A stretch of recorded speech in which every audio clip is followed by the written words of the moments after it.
Hey everybody, Tim Patterson here. I am Vice President of Solutions Architecture here at Zeb, and I'm here to talk to you about intelligent document processing. Specifically though, I want to give you some prompt engineering tips and tricks when you're using generative AI.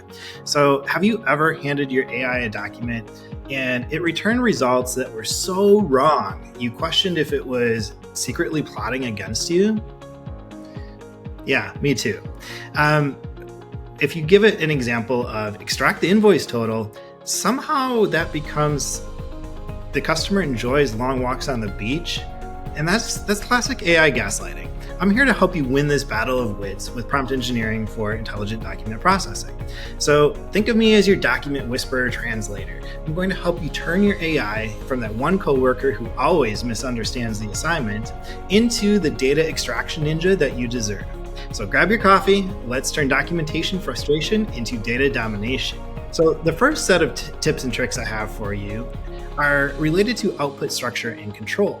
So think of Json schema enforcement like putting guardrails on a toddler's bike. It keeps AI on track and it prevents messy outputs.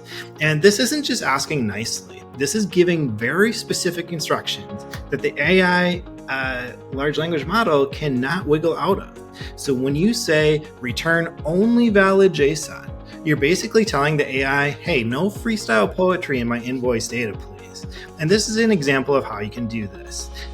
Literally in your prompt, give the AI agent, hey, return only valid JSON, and the output must be in this format. It's intelligent enough to fill in the gaps in the double quotes there at the end, but give it the exact schema that you're looking for. You'll be surprised the results you get in return.